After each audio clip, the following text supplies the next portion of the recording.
Hi friends, welcome to blueberries kitchen. Blueberries கிச்சனில் இன்றைக்கி நம்ம பார்க்க போகிறது என்னென்னா கேரளா ஸ்டைல் மோர் காய்ச்சி இதுனா மோர் தாளிச்சது ரெசிபி தாங்க. இதை இன்றைக்கி நான் தேங்காய் ஒன்றுமே சேர்க்காமல் நல்ல சிம்பிளான மெத்தடில் தாங்க இன்றைக்கி நம்ம இந்த ரெசிபி பண்ண போகிறோம். இப்போ வாங்க நம்ம வீடியோக்குள்ளே போகலாம். வீடியோக்குள்ளே போகிறதுக்கு முன்னாடி இப்போ தான் நீங்கள் ப்ளூபெரிஸ் கிச்சனை முறையாக பார்க்குறீங்கன்னா மறக்காமல் சப்ஸ்கிரைப் பண்ணிக்கோங்க. பக்கத்தில் இருக்கிற பெல் ஐக்கானையும் ப்ரெஸ் பண்ணிக்கோங்க. அப்படின்னா தான் நான் புதுசாக வீடியோ போட்டால் நீங்கள் என்னுடைய வீடியோ பார்க்கலாம். இப்போ வாங்க நம்ம ரெசிபிக்குள்ளே போகலாம். நான் இப்போ இந்த மோர் தாளித்ததுக்கு நல்ல கெட்டியான தயிர் தாங்க எடுத்திருக்கேன். மேக்ஸிமம் கொஞ்சம் புளிப்பான கொஞ்சம் தயிராக நீங்கள் பார்த்து எடுத்துக்கோங்க. அது நல்லா டேஸ்ட்டாக தாங்க இருக்கும். இப்போ நம்ம இதை கட்டி ஒன்றுமே இல்லாமல் நல்லா மிக்ஸி ஜார்லேயோ இல்லை என்னாலும் நம்ம வீட்டில் உள்ள கரண்டியே யூஸ் பண்ணி நல்லா அடித்து எடுத்துக்கணுங்க. நான் இப்போ இந்த தயிரை இந்த மிக்ஸி ஜாருக்கு நான் மாற்றிக்கிறேங்க. நாளைக்கு நான் மிக்ஸி ஜார் தான் யூஸ் பண்ணுறேன். நீங்கள் மிக்ஸி ஜாரும் யூஸ் பண்ணலாம், இல்லை நான் சொன்ன மாதிரி நீங்கள் வீட்டில் இருக்கிற கரண்டியை யூஸ் பண்ணி இதை நல்லா பீட் பண்ணி எடுத்துக்கலாங்க. நான் இப்போ எந்த அளவுக்கு தயிர் எடுத்தேனோ அந்த அளவுக்கு தண்ணியை நான் அதுலேயே நான் சேர்த்துக்கிறேங்க.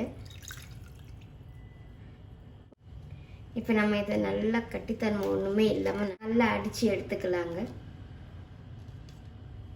கடாய் சூடாகிடுச்சுங்க. இல்லை ஒரு டீஸ்பூன் அளவுக்கு எண்ணெய் ஊற்றிக்கலாம். இப்போ நம்ம இந்த அடித்து வச்சுருக்கிற அந்த தயிரை தாளிச்சிக்கலாம். நம்ம இப்போ நமக்கு எண்ணெய் சூடாகிடுச்சுங்க. 1/4 டீஸ்பூன் அளவுக்கு கடுகு நமக்கு நல்லா பொரிஞ்சு வருதுங்க. இப்போ இதில் உரப்புக்காக 2 வத்தல் சேர்த்துக்கலாம். கொஞ்சமாக கறிவேப்பிலை சேர்த்துக்கோங்க.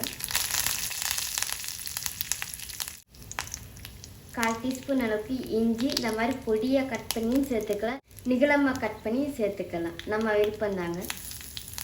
கொஞ்சமாக பெருங்காயத்தூள். இப்போ இதை நல்லா வதக்கி எடுத்துக்கலாங்க. நம்ம சேர்த்த இஞ்சிலாம் கொஞ்சம் மடங்கி வந்திருக்குங்க. இப்போ நம்ம இதில் 1/4 டீஸ்பூன் அளவுக்கு மஞ்சப்பொடியை சேர்க்கும்போது சிம்மில் வச்சுட்டு சேர்த்துக்கோங்க. இப்போ மஞ்சப்பொடியை சேர்த்துட்டு ஒரு 5 நிமிஷம் போதும். அதோட பச்சை வாசனை நமக்கு போனால் போதும். இப்போ நம்ம இந்த அடித்து வச்சுருக்கிற இந்த மோரையும் இது கூட சேர்த்துக்கலாங்க.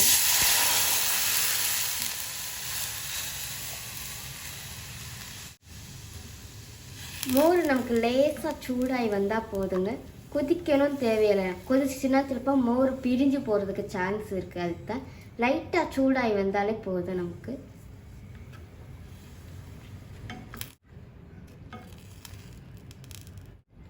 இப்போ நம்ம அடுப்பை அமுத்திக்கலாங்க.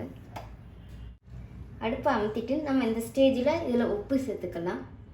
1/2 டீஸ்பூன் அளவுக்கு நான் உப்பு சேர்க்குறேங்க. தயிரோட புளிப்பை பார்த்துட்டு நீங்கள் உப்பு சேர்த்துக்கோங்க.